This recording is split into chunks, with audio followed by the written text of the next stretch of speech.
Assalamualaikum warahmatullahi wabarakatuh. Bismillahirrahmanirrahim.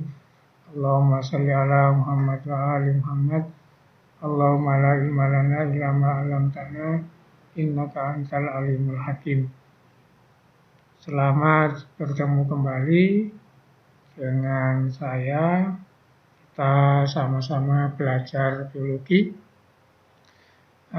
Sebelum pelajaran kita lanjutkan, saya perlu mereview pekerjaan yang telah kalian kerjakan. Salah satunya tentang keanekaragaman.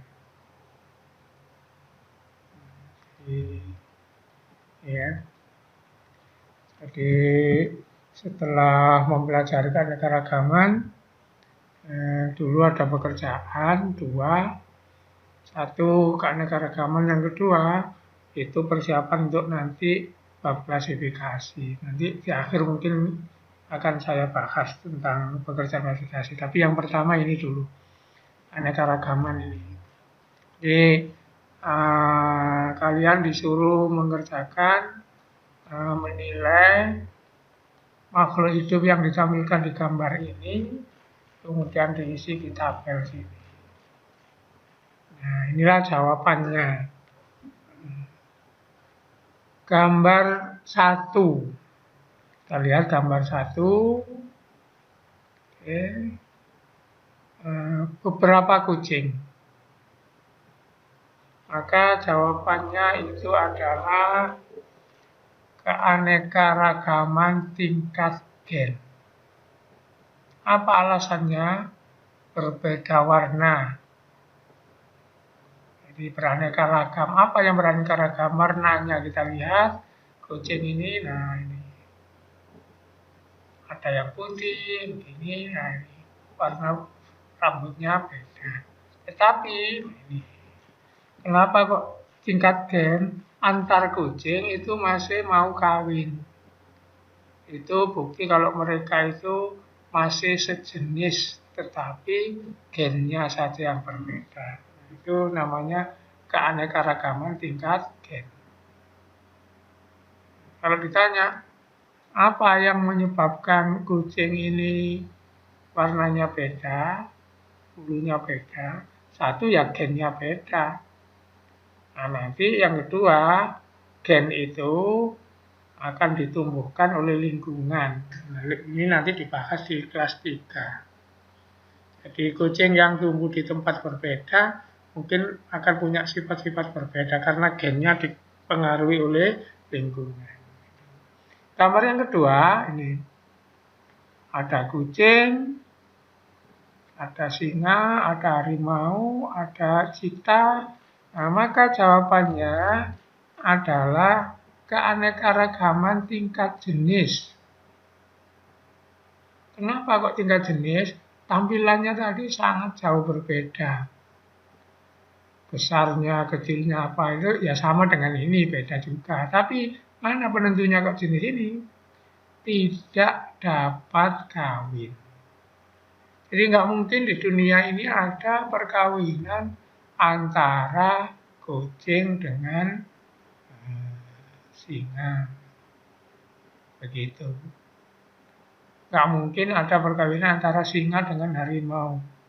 Kalaupun ada nggak punya anak, itu namanya beda jenis. Kemudian nomor 3, nah ini adalah keanekaragaman lebih besar lagi dari ini, namanya tingkat ekosistem. Jadi keanekaragaman hasil dari pengaruh lingkungan. Lingkungannya beda, tumbuhannya beda, makhluk hewannya juga beda. Itu keanekaragaman yang paling besar. Nanti namanya tingkat ekosistem. Lingkungan berbeda, makhluk itu juga berbeda. Nah, nomor 4 sama dengan nomor 1. Kita lihat nomor 4.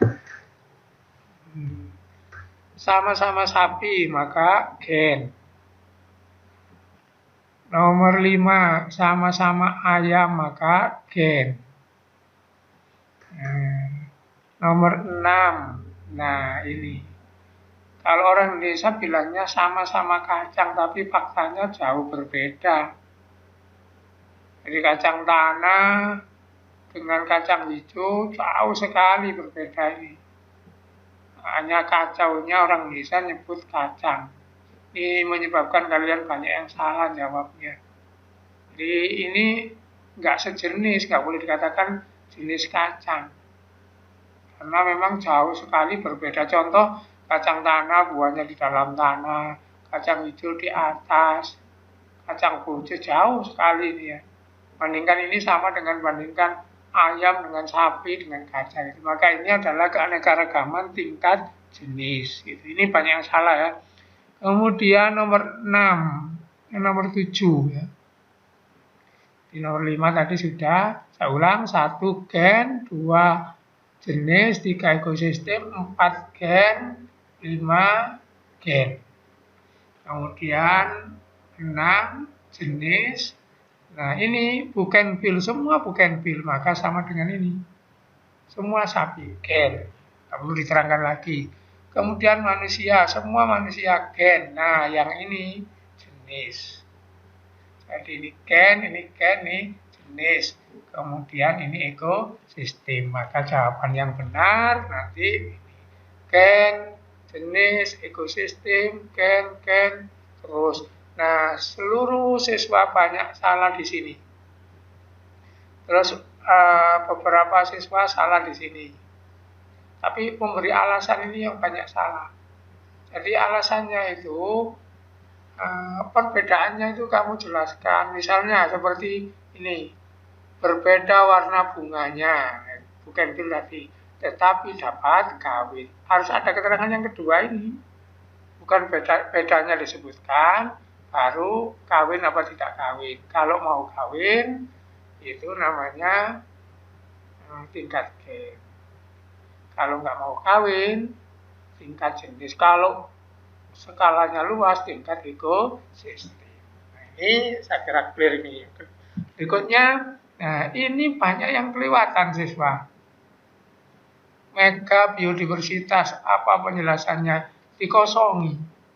Padahal ini di tagnya atas itu ada, kamu tinggal mindat. Apa mega biodiversitas? Sebuah kawasan yang memiliki keanekaragaman hayati yang sangat tinggi. Kemudian soal-soal di bawahnya, tuliskan contoh tingkat keanekaragaman gen pada pisang. Maka nyebutnya di sini harus pisang semua, pisang raja, pisang kaci, pisang apa, gitu ya. Ini contoh aja. Mangga gadung, mangga harum manis, mangga apa terus gitu. Tapi yang diminta 2. Sapi Benggala, sapi Bali, dan seterusnya. Ini saya kira paham. Nah, yang jebakannya nanti kelapa. Jangan sampai diisi kelapa sawit, kelapa ini. Nah, kelapa sawit itu bukan kelapa. Ini jebakannya, gitu ya. Jadi kelapa itu kelapa gading, kuning itu, kelapa hijau, kopior. Nah, itu. Tuliskan 4 macam kebutuhan manusia diambil dari tumbuhan. Pangan, karbohidrat, protein, lemak, vitamin. Tumbuhannya apa saja terserah. Sandang, kain dari kapuk, kapas, topi dari bambu, sarung tangan dari karet. Nah ini contoh-contoh saja, sekedar contoh ya, cari sendiri. Dulu zaman kuno itu ada bagian dari karung goni, itu ya, sandang. Obat, buah merah, obat ini, kudu, obat itu, gitu. Ini contoh. Saya kira ini jelas ini sudah, gitu ya, jelas semua. Kemudian yang terakhir, ini banyak yang salah, nomor 4 sama nomor 5. Nomor 4, jelaskan fungsi dalam ekosistem dari tumbuhan. Jawabannya sederhana ya, produsen. Dalam ekosistem tumbuhan itu sebagai produsen, hewan sebagai konsumen, bakteri sebagai pengurai. Sudah gitu dok. Boleh memang kamu ada yang berfotosintesis, gitu, menyediakan makanan, ya boleh aja gitu ya. Ini terutama yang hewan ini banyak yang salah. Konsumen ya, hewan itu posisinya di ekosistem. Gitu. Terakhir, apa yang terjadi pada ekosistem apabila tingkat karbonnya semakin menurun?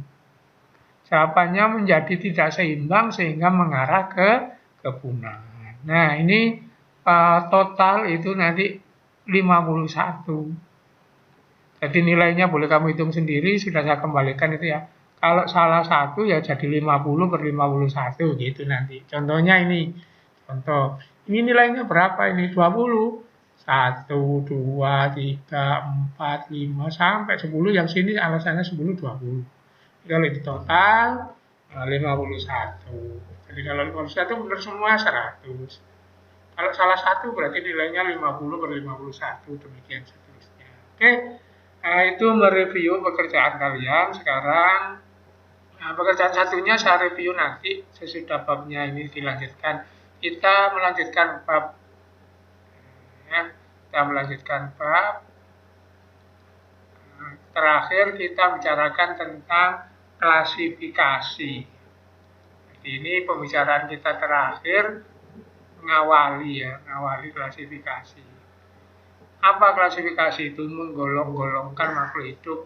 Sehingga ini digolongkan ada tanaman obat, tanaman hias. Ini video yang dulu sudah, maka saya lanjutnya ini contoh di kelompok-kelompokkan begini. Apa tujuannya? Yang paling utama itu yang saya tulis merah ini.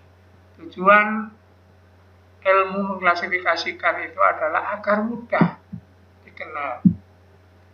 Jadi kalau misalnya ada 1000 hewan, nggak perlu 1000 kita periksa satu-satu untuk dipelajari. 1000 itu kita kelompokkan, oh ini kelompok burung, ini kelompok apa, sehingga dipelajari wakilnya saja. Itu namanya agar mudah. Gitu ya. Mudah gitu. Oke. Nah, dalam klasifikasi yang dilakukan nanti ini, melakukan deskripsi, melakukan identifikasi, baru klasifikasi nanti, terus ada tata nama. Keseluruhan ini nanti namanya taksonomi. Mengelompok-kelompokkan itu ilmunya namanya taksonomi. Jadi langkahnya masuk di dalamnya ini, memberi nama dan seterusnya. Oke, saya mulai dari beri nama. Nah, saya cerita dulu, kenapa nama ini diatur di sistem ilmiah itu. Nah, ini saya punya pengalaman begini. Saya pernah hidup di Banjarmasin. Minggu pertama itu sama yang punya rumah saya dititipi. Waktu itu saya mau ke pasar, cari keperluan dititipi, disuruh beli asam. Pak, beli asam, nanti saya pakai untuk sayur masak. Oke, saya belikan asam. Nah, sampai di rumah ternyata diketawakan. Saya belinya salah. Saya belikan asam itu ya asam. Ternyata orang Banjarmasin, asam itu bukan asam. Asam itu adalah mangga muda. Sedangkan kalau asam itu yang kita pakai untuk jamu apa itu, yang coklat itu orang sana bilang asam Jawa. Nah, coba itu kalau nama nggak diatur, ngomongnya sama. Pak, belikan asam. Di otak saya membayangkan asam. Di otak orang Banjarmasin, asam itu mangga muda. Nah, ini kalau nggak diatur nanti pembicaraan jadi rumit. Nah, itu contoh apa keuntungannya tata nama diatur. Nah, tata nama diatur itu nanti yang diterima di dunia ini namanya tata nama binomial nomenklatur. Dikemukakan oleh Pak Carolus Linnaeus. Saya gantinya supaya mudah diamati ini.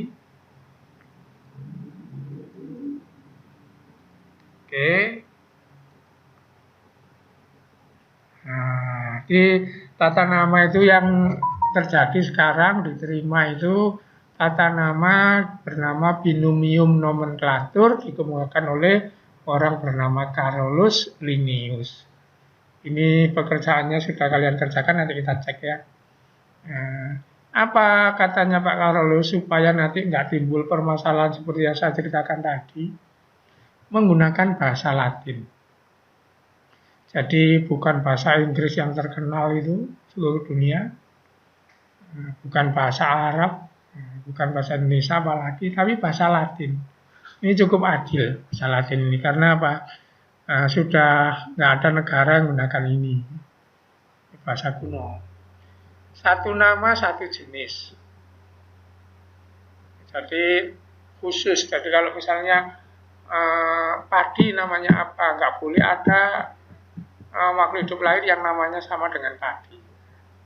Kemudian nama spesies atau jenis harus dua kata. Kata pertama disebut menunjukkan genus. Kata kedua nanti spesies. Kata pertama itu ditulis dengan diawali huruf besar. Huruf pertamanya. Kita lihat contohnya nanti ya.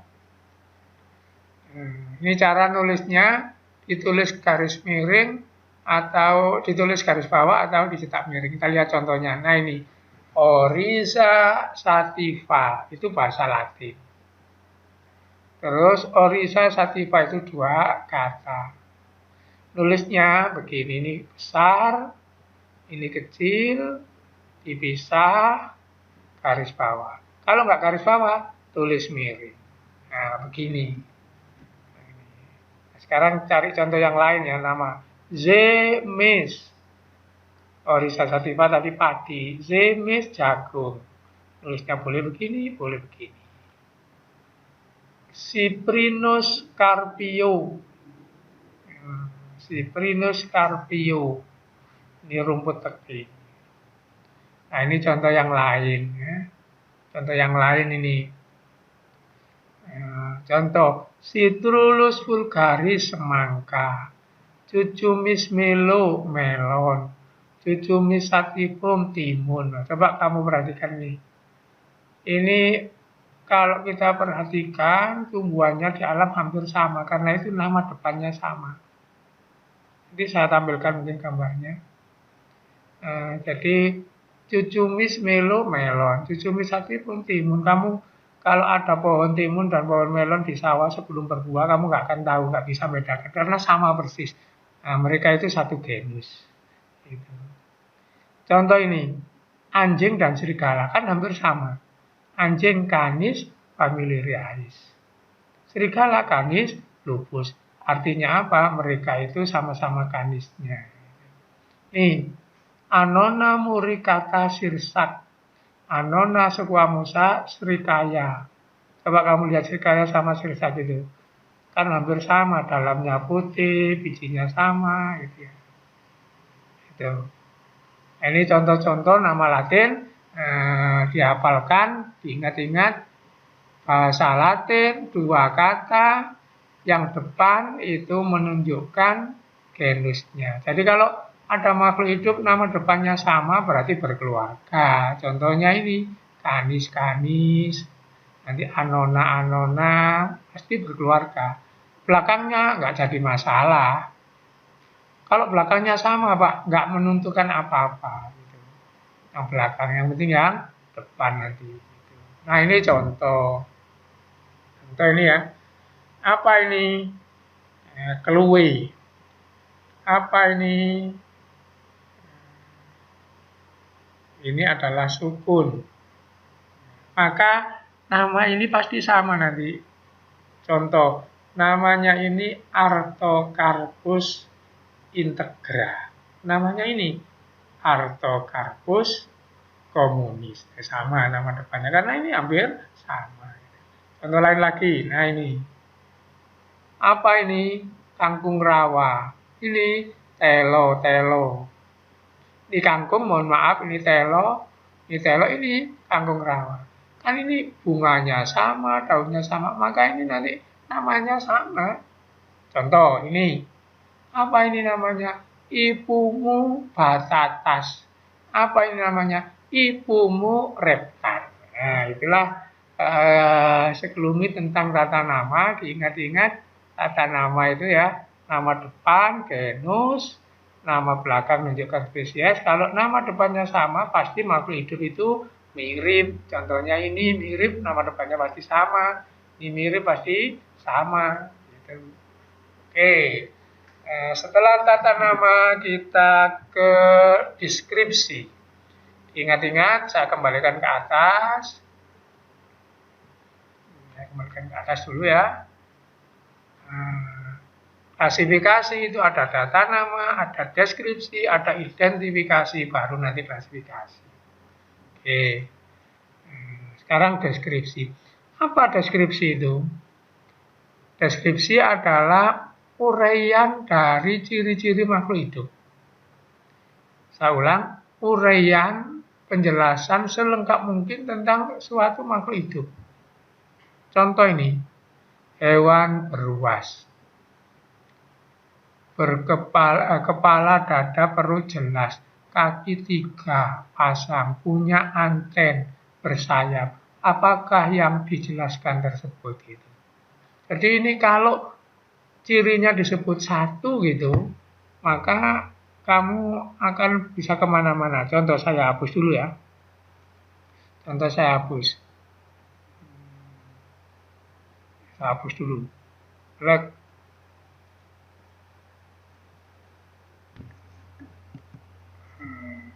Nih. Oke. Nah, hewan beruas. Apakah yang dijelaskan tersebut?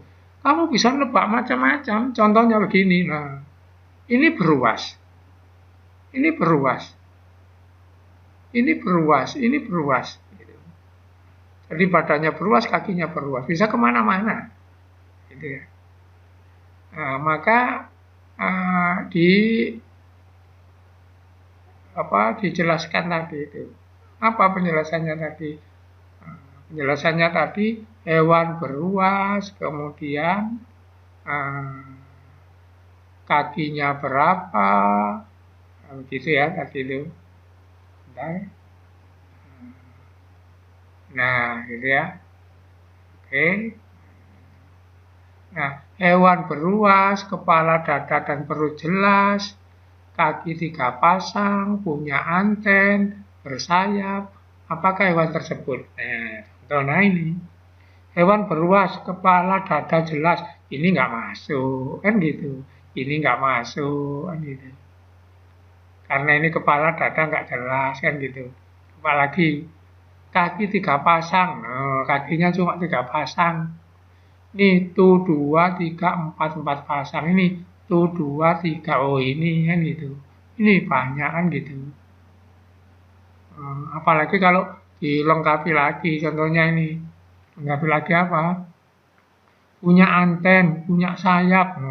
Ditampilkan nanti di sini kupu-kupu apa gitu ya. Nah itulah namanya deskripsi.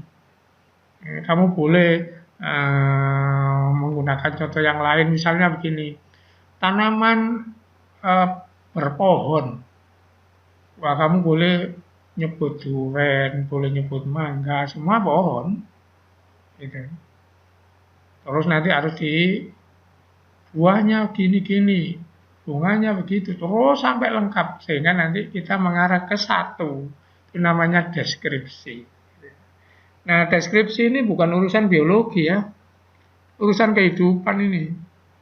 Kamu beli HP saja, kan biasanya itu spek gitu ya.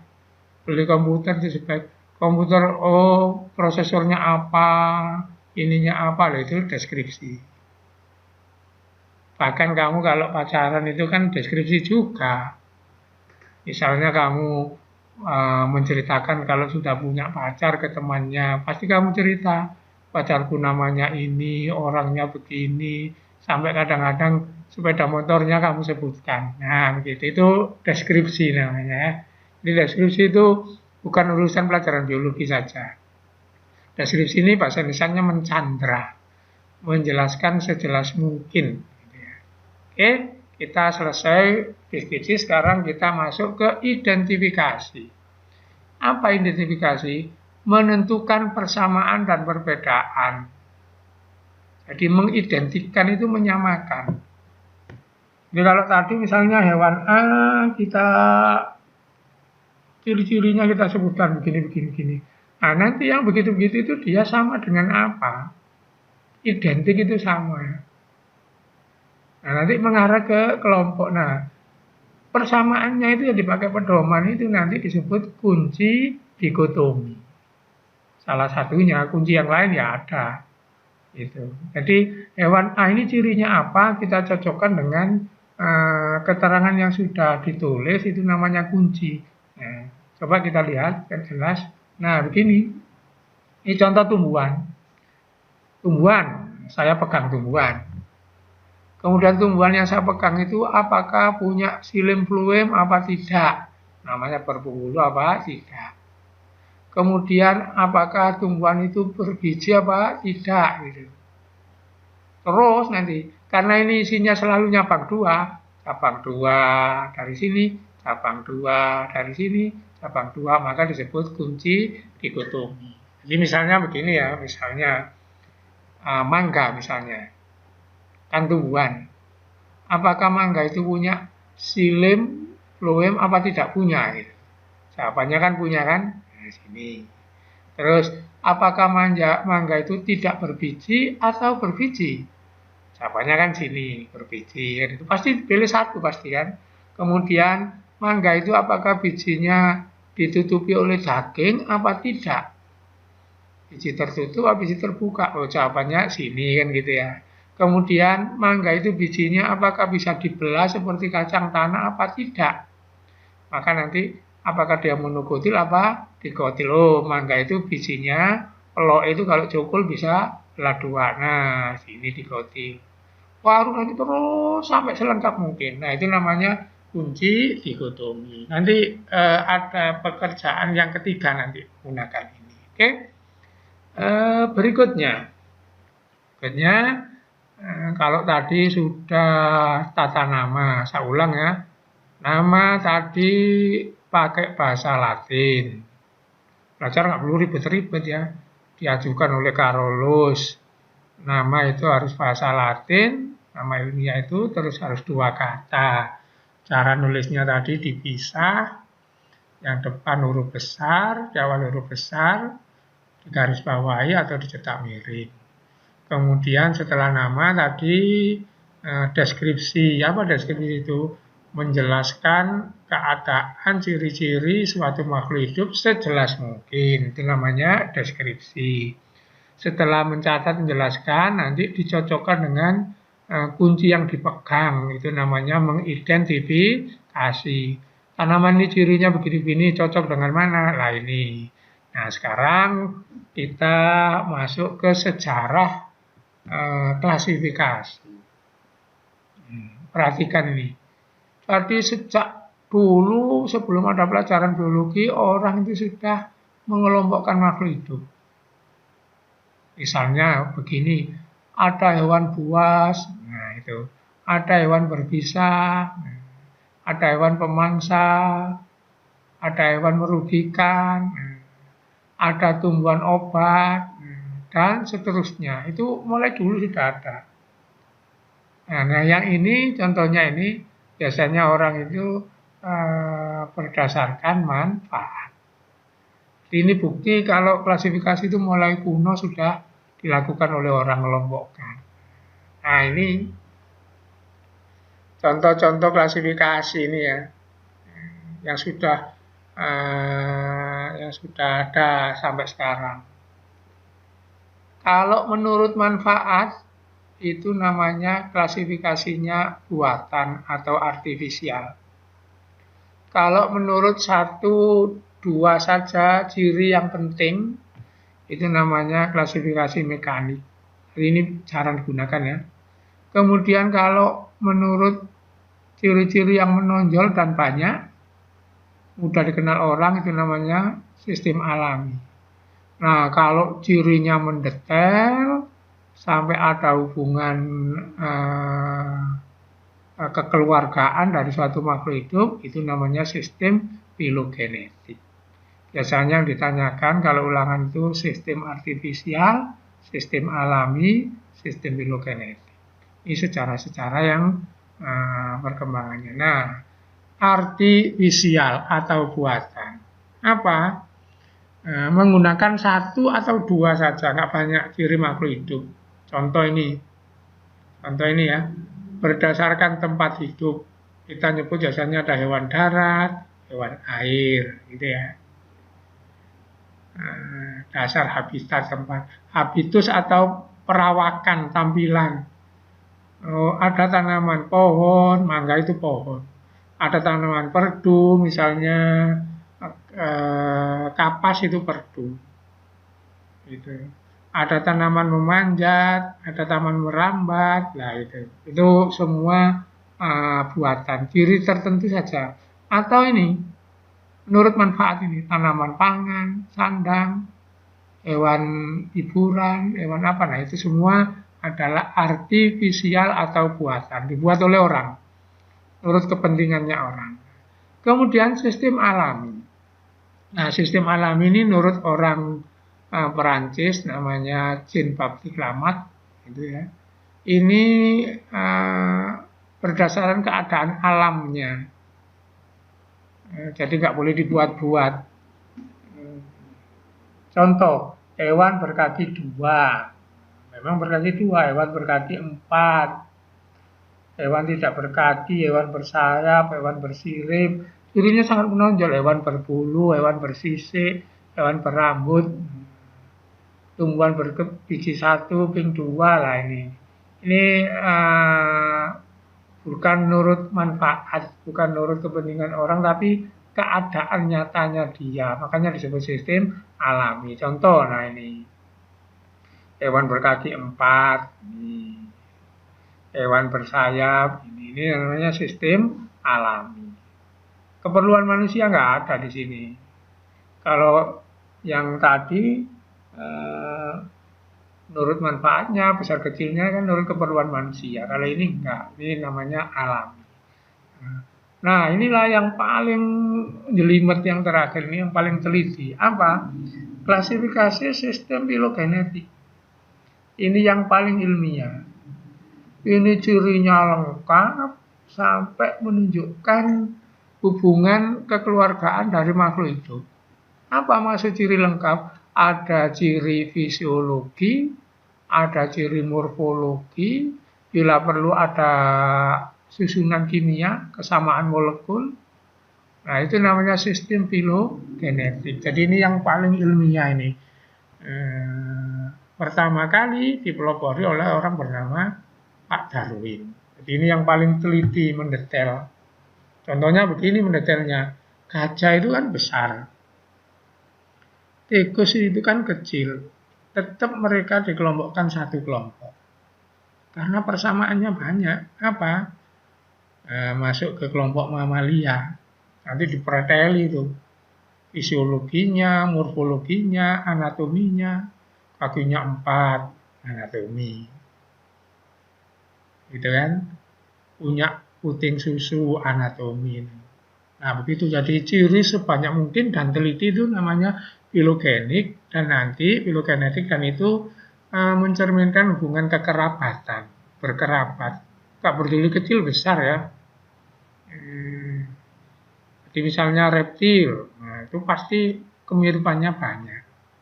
Nah, ilmuwan mengelompokkan makhluk hidup berdasarkan banyaknya persamaan. Baik morfologi, fisiologi, di jumlah nanti persamaannya. Morfologi, fisiologi, anatomi. Semakin banyak persamaan berarti nanti semakin dekat hubungan kekerabatannya. Itu yang minggu yang lalu kalian kerjakan bertingkat-tingkat itu, nanti kita lihat bawahnya ini ya. Makin banyak persamaan dikatakan makin dekat hubungan kekerabatan. Makin sedikit makin jauh. Ini wajar. Ada 2 orang yang sangat mirip, pasti kamu mengatakan bahwa ini bapak ibunya sama. Kalau persis plek, kembar kan gitu. Jadi ini mudah saja ya. Oke. Nah, makhluk itu yang memiliki ciri banyak persamaannya dan saling kawin menghasilkan keturunan yang subur. Maka itulah makhluk hidup itu nanti disebut satu spesies. Jadi 2 makhluk hidup yang ciri-cirinya hampir sama dan dapat kawin. maka itu namanya spesies, satu spesies. Bukan kawin saja ya, menghasilkan keturunan. Nah, walaupun nanti hampir sama, kalau tidak mau kawin, ya bukan spesies. Maka lain spesies. Contoh ini, Felis domestica, kucing. Kemudian Felis tigris, harimau. Ini kan hampir sama, tapi karena nggak bisa kawin, maka ini spesies sendiri, ini spesies sendiri. Ya, oke. Tingkatan klasifikasi atau takson. Tadi diingat-ingat banyaknya persamaan. Itu nanti disusun jadi tingkatan takson. Mana? Saya langsung aja gini ya. Nah, ini apa gini nih. Nah, ini. Ini namanya tingkatan takson. Kemudian ini tingkatan takson. Terus ini tingkatan takson. Ini tingkatan takson. Ini tingkatan takson. Jadi tingkatan takson itu begini. Ada makhluk hidup punya persamaan.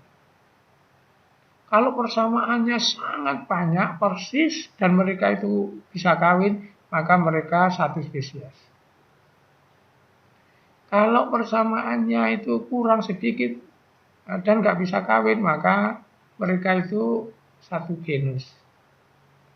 Kalau persamaannya berkurang lagi, tapi masih tetap punya persamaan famili, apa artinya? Semakin ke atas, persamaannya semakin sedikit. Semakin ke bawah, persamaannya semakin banyak. Contoh misalnya, kingdom, kerajaan. Kerajaan ya. Saya sebut saja nangka, duren, gitu, salak, masuk satu kerajaan. Kerajaan apa? Tumbuhan, ular, kupu-kupu, monyet, masuk satu kerajaan. Apa? Kerajaan hewan. Nah, nanti nangka, kacang tanah, durian, apa dibagi? Yang hampir mirip dibagi. Semakin mirip, artinya apa? Semakin ke bawah persamaannya semakin banyak, semakin ke atas persamaannya semakin sedikit. Nah, coba kita lihat supaya paham kemarin pekerjaannya.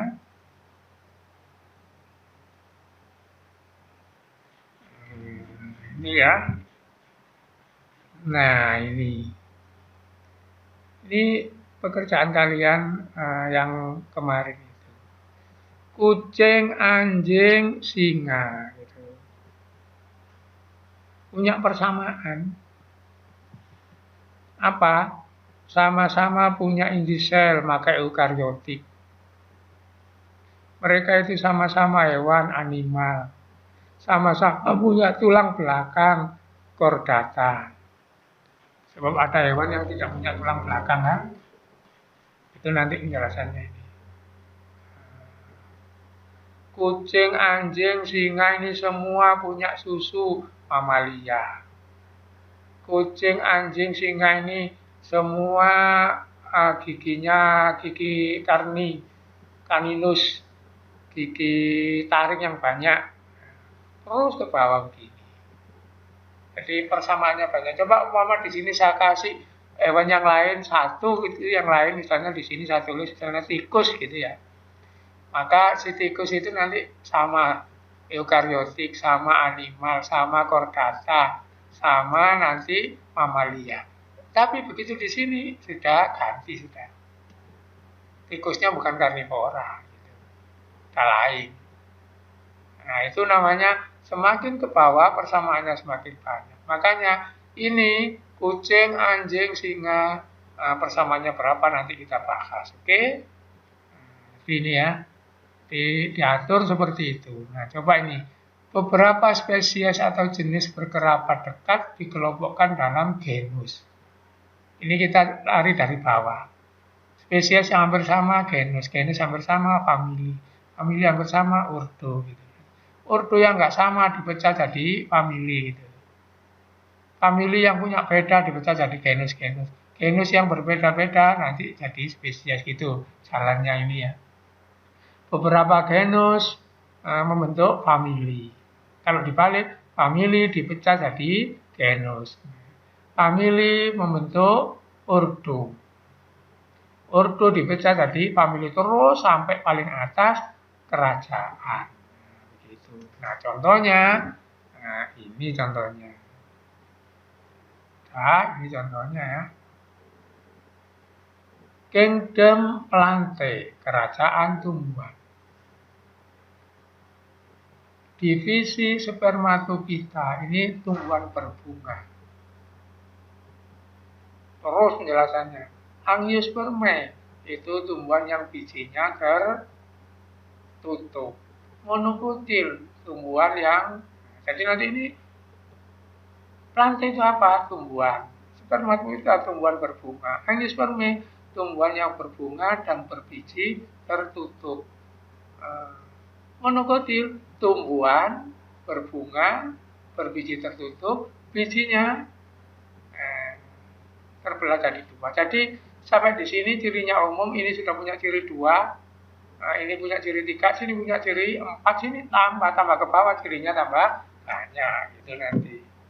Oke, inilah yang namanya tingkatan takson.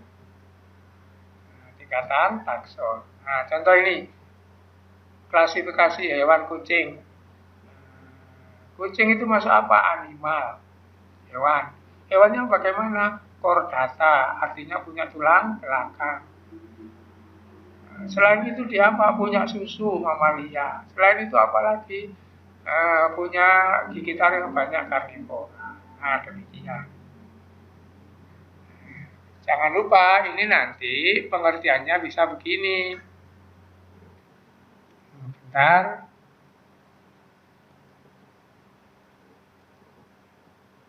In the early days of biology, all organisms were classified as either plants or animals. Single-celled Ya. Nah, jadi nanti kalau kamu bingung, ini pengertiannya kita boleh membandingkan gini ya, supaya gampang. Misalnya ini negara, itu atau benua, negara, provinsi, kabupaten, kecamatan, kelurahan, desa gitu. Saya ulang, misalnya ini benua, kemudian bandingannya itu ya, supaya kamu gampang. Negara, provinsi, kabupaten, kecamatan, kelurahan, dusun. Nah, maka kan begini, misalnya Indonesia, oh Asia, negaranya Indonesia. Kalau kita di Jatim, provinsinya Jatim, kabupatennya kamu Pasuruan, kalau orang Pasuruan kan gitu ya, kecamatannya mana. Nah, maka ada hukum nanti pakai itu. Misalnya begini, suatu daerah berada di dalam satu negara. Satu negara, ini negara misalnya. Maka provinsinya bisa beda, bisa sama. Contohnya, Indonesia bisa Jawa Tengah, bisa Jawa Timur. Terus dinaikkan, benuanya sama. Saya ulang supaya nggak bingung, saya ambil dari mana-mana saja boleh. Nanti saya terapkan ke sini. Suatu daerah, misalnya Kabupaten Pasuruan gitu ya. Maka provinsinya pasti nanti sama. Jadi Pasuruan, provinsi Jatim. Nah, terus kecamatannya bisa kan, orang Pasuruan itu kecamatan Bangil, kecamatan Pandaan, nah begitu. Apa artinya kalau di sini? Jadi makhluk hidup itu apabila mereka itu satu famili, pasti satu ordo, pasti satu kelas, pasti satu filum, pasti satu kingdom. Nah, kalau makhluk hidup itu satu famili, belum tentu satu genus. Genusnya bisa beda. Jadi ke atas pasti sama, ke bawah pasti belum tentu sama belum tentu beda. Jadi misalnya hewan satu kelas, katakanlah hewan itu mamalia, maka pasti chordata dia, pasti animal. Apakah mamalia itu pasti karnivora? Bukan. Ada mamalia yang herbivora kan begitu. Nah, begitu ya. Saya ulang. Jadi kalau makhluk hidup itu kedudukannya di suatu tempat misalnya di ordo gitu, maka dua makhluk hidup katakanlah hewan A dan hewan B satu ordo karnivora. Maka dua-duanya pasti kelasnya sama. Familinya boleh sama, boleh beda. Gitu. Gunakan contoh. Gajah itu kan mamalia. Harimau itu kan mamalia karena sama-sama punya susu. Maka gajah itu chordata, punya tulang punggung. Harimau juga punya tulang punggung. Tapi gajah bukan karnivora. Nanti gajah ada di sini. Apa namanya gitu. Itulah sama di satu tempat, nanti ke atas pasti sama, ke bawah beda. Itu ya pengertiannya. Jadi ini tingkatan takson begitu. Yang perlu dihafalkan tingkatan takson itu ya ini. Kingdom, phylum, classes, ordo, family, genus, spesies. Urut. Nah, untuk phylum itu untuk tumbuhan diganti divisi. Nah, ini divisi. Ini sama kingdom ya, divisi. Terus begini nih contoh punya jahe. Jahe itu nama ilmiahnya apa? Zingiber officinalis. Genusnya Zingiber, family Zingiberaceae, ini salah ya, les itu salah. Ordo Zingiberales, klasis Dicotyl, divisi Angiospermae. Gitu. Nah, oke. Nah, sekarang klasifikasi yang filogenetik secara-secaranya. Perhatikan. In the early days of biology, all organisms were Itu classified suaranya nggak as usah either didengarkan, plants or suara saya animals. saja. Single-celled Pakai ini. eukaryotic Pertama, organisms such as algae secara and filogenetik paramecium dulu were makhluk hidup assigned bagi to one dua of the aja. kingdoms according to Namanya whether they are kingdom. photosynthetic or not. Apa? Fungi and prokaryotes were grouped Tumbuhan, with plants because fungi Sudah, are titik. sedentary and Seperti prokaryotes jamur have cell tumbuhan, walls. bakteri tumbuhan. A five-kingdom Kemudian scheme was devised ilmu because some maju. organisms don't fit well into Alatnya a maju, two-kingdom orang system of tahu classification. apa misalnya. The simple cells of Nanti ternyata prokaryotes set them kalau apart dibagi in their dua own ada yang kingdom, sulit. Monera. Apa misalnya? Organisms in the other four ini kingdoms all have kecil eukaryotic masuk cells. mana? Ternyata Fungi are dia not itu dimasukkan ke photosynthetic, hewan, so they are given their bisa own kingdom. karena bergerak dimasukkan The tumbuhan kingdom bisa. Protista is an Contoh assortment ini, of fungi ini. eukaryotes that don't fit Masuk into the tumbuhan, other tapi nggak kingdoms, bisa mostly berfotosintesis. unicellular organisms such as paramecium, Gitu. unicellular algae, Masuk ke and hewan, multicellular tapi algae. nyatanya dia nggak makan seperti The five-kingdom itu, scheme maka divides living things diganti. into two fundamentally Apa? different groups, Habis ke prokaryotes kingdom and diganti, eukaryotes. habis itu kingdom New data diganti 5 suggests gini. that two kinds of prokaryotes Nah, ini yang diverged terakhir, early in the tapi history of kalau life, saya and thus menurut there are sejarah nanti actually three begini. major Mohon maaf, categories of saya organisms. berhentikan dulu. A new classification Nah, ini sejarahnya ini ya. Harusnya ini dulu. Nah, ini. Nah, jadi pertama, orang itu bagi makhluk hidup dua saja. Tumbuhan, hewan. Ternyata ada kesulitan. Apa? Jamur masuk mana ya? Gitu. Oh, jamur itu tumbuhan gitu. Oh, dia nggak berfotosintesis. Dia numpang di roti, makan roti. Jamur itu makan kedelai jadi tempe itu. Masukkan hewan saja kalau gitu. Oh, dia nggak bisa lari kan gitu. Akhirnya, mendirikan sendiri. Maka three kingdom. Kerajaan tumbuhan, kerajaan jamur, kerajaan hewan. Kemudian ditemukan lagi makhluk hidup yang kecil-kecil itu. Wah, yang kecil ini ikut mana begitu? Ini ada makhluk hidup kecil setelah ketemu mikroskop ya. Oh, ini hijau tumbuhan saja. Enggak, ini lari kok hewan saja kan gitu. Hijau tapi lari. Ini nanti kalau kalian sudah masuk saya ajak praktek itu melihat ini Protista.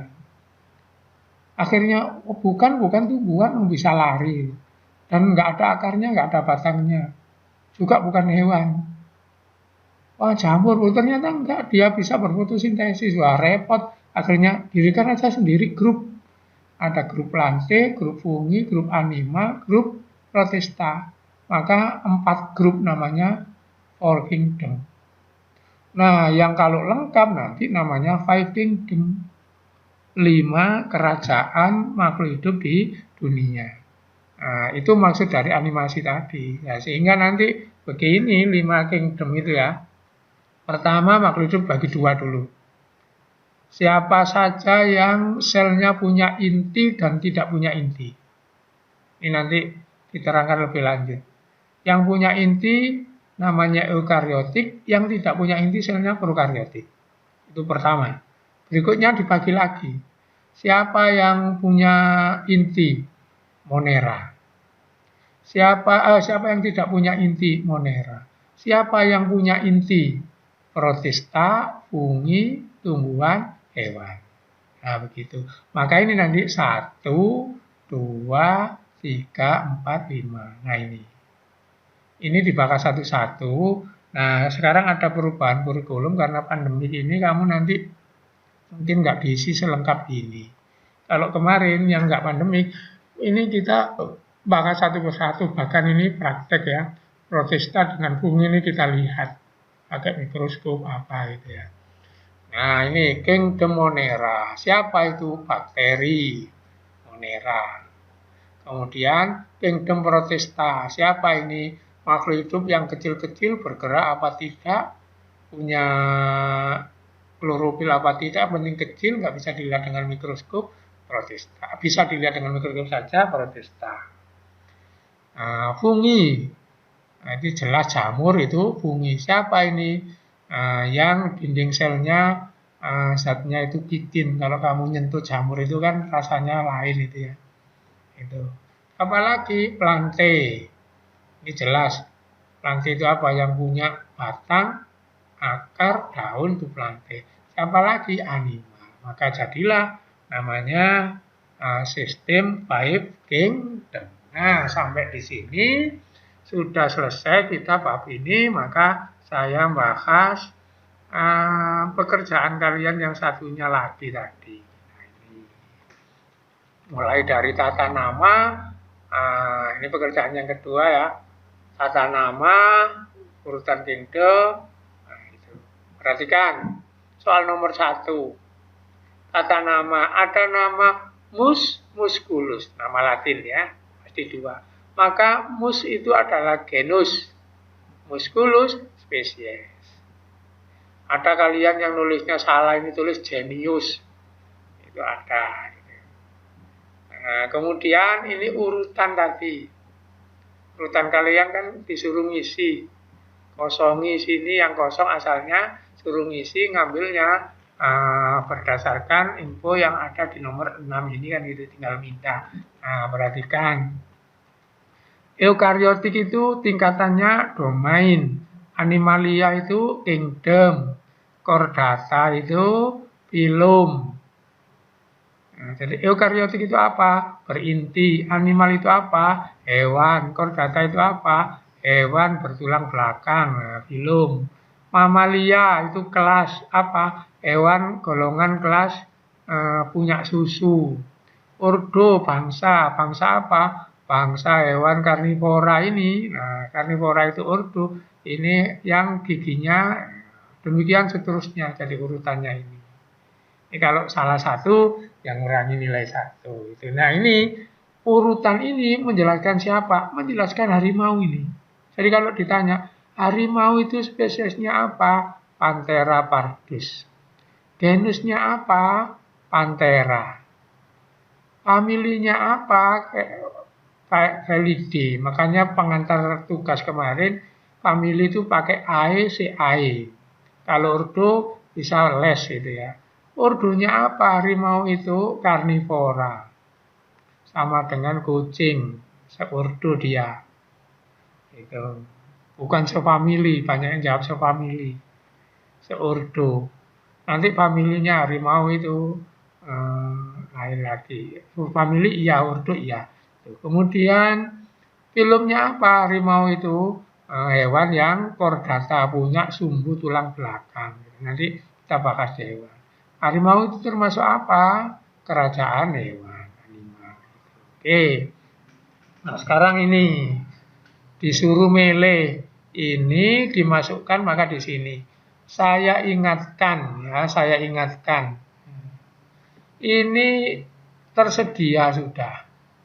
Kemudian kalian ada yang jawab, itu pakai Google apa pakai Wikipedia apa sehingga jawaban yang tersedia yang sudah saya sediakan nggak digunakan, dipindah ke sini. Nah, ketahuan nanti itu. Contohnya ini, saya sediakan di sini Plantae, Spermatophyta, gitu ya, Magnoliospida atau Asteridae itu. Tapi ada kalian yang jawabnya keluar dari ini. Karena apa? Nggak menggunakan ini, nyuruh Mbak Google itu. Nah, itulah kenapa berkali-kali saya katakan proses itu penting. Jadi kalau saya dibohongi itu ya tahu lah. Sudah saya bikinkan mana nanti yang dipakai ngecek gitu ya. Nah, jadi ini jawabannya kingdom animal, phylum chordata, ini untuk ayam, kelas Aves, ordo Galliformes, famili Phasianidae, genus Gallus, spesies Gallus. Untuk tomat, nah, kingdom Plantae. Plantae itu tumbuhan. Divisi Spermatophyta artinya berbunga gitu. Kelas Asteridae. Ini boleh juga Magnoliospidae, ini boleh. Pilihan 2. Kemudian ordo Solanales. Kemudian famili Solanaceae gitu ini. Terus genus Solanum, spesies Solanum melongena. Itu jawabannya. Nah, terus ini dipindah. Tuliskan 3 nama ilmiah makhluk hidup nomor 2 dan nomor 3. Nomor 2 ini ya, apa? Panthera pardus. Tulis ini. Nomor 3, ya ini ayam sama tomat. Gallus sama Solanum lycopersicum. Kemudian dengan benar tunjukkan posisi genus dan spesies. Panthera pardus harimau, Panthera genus, pardus spesies, Gallus. Nah ini Gallus genus, Gallus yang belakang spesies, Solanum melongena, Solanum genus. Ini spesies. Oke, berikutnya. Ini waktunya mau habis. Nah, ini banyak yang salah. Identifikasilah nama makhluk itu yang memiliki kekerabatan paling dekat. Jadi ini kamu disuruh mencari 2 yang paling berkerabat. Nah, kerabat. Maka A ini jawabannya adalah 1 dan 3. Karena nama depannya sama, maka mereka satu genus. B, 1 dan 3. Karena nama depannya sama satu genus. Pak, saya jawab 1 dan 2 kok disalahkan? Karena penentunya bukan yang belakang untuk hubungan kekerabatan, tapi yang depan. Itu ya jawabannya yang B. C, antara kupu-kupu, laba-laba, dan ini belalang. Siapa yang berapa dekat? Kupu-kupu sama belalang. Kenapa? Tiga-tiganya beruas. Tapi ini kakinya 3 pasang, punya saya punya anten. Ini kakinya 3 pasang, punya saya punya anten. Ini kakinya 4 pasang, nggak punya sayap, nggak punya anten. Ini banyak yang benar sudah. Nah, yang paling banyak salah ini yang D. Ini adalah pepaya. Ini ada yang jawab tebu, ini bambu ya. Ini kelapa. Jawabannya itu B sama C. Kenapa? Ini monokotil. Ini monokotil. Apa buktinya? Batangnya sama, tidak bercabang. Kemudian akarnya itu kamu tahu akarnya bambu serabut. Daunnya sama. Kalau ini daunnya kan beda kan gitu. Ini ya. Jadi jawabannya jadi seperti ini. Kanis sama kanis, felis sama felis, kupu-kupu dengan belalang, kemudian bambu dengan kelapa. Oke. Soal nomor 6, suruh hitung kita. Klasifikasi berapa banyak kelompok tingkat yang sama pada klasifikasi tersebut. Dihitung yang sama. Eukarya 1. Animal sama. Chordata sama. 2, 3, 4, 5. Nah, jawabannya 5. Ada yang jawab 7. Dari mana? Ada yang jawab 4. Kalau jawab 4 berhenti sampai di sini. Padahal coba yang sama ya. 1 sama. 2 sama. 3 sama. 4 sama. 5 sama. 6 baru nggak sama. Sini valide, sini kandide, sini valide. Jadi jawabannya 5. Dengan menggunakan sistem binomial nomenklatur, apakah nama ilmiah dari ketiga jenis hewan tersebut? Ya kamu tinggal memindah ini. Felis silvestris, Canis lupus, Panthera leo, tulis di sini, ya. Berikutnya, jenis hewan apa yang keduanya memiliki hubungan kerabatan yang paling dekat? Ya yang ketemu di bawah. Paling bawah itu siapa yang ketemu paling bawah sendiri, kan gitu. Karena tadi ada rumus semakin ke bawah persamaannya semakin banyak. Ternyata di sini yang ketemu paling bawah itu adalah ini. Ini valide, ini valide. Siapa itu? Singa dan kucing. Apa artinya? Singa dan kucing itu hubungannya berhenti sampai di famili. Di genus Pak lain sudah.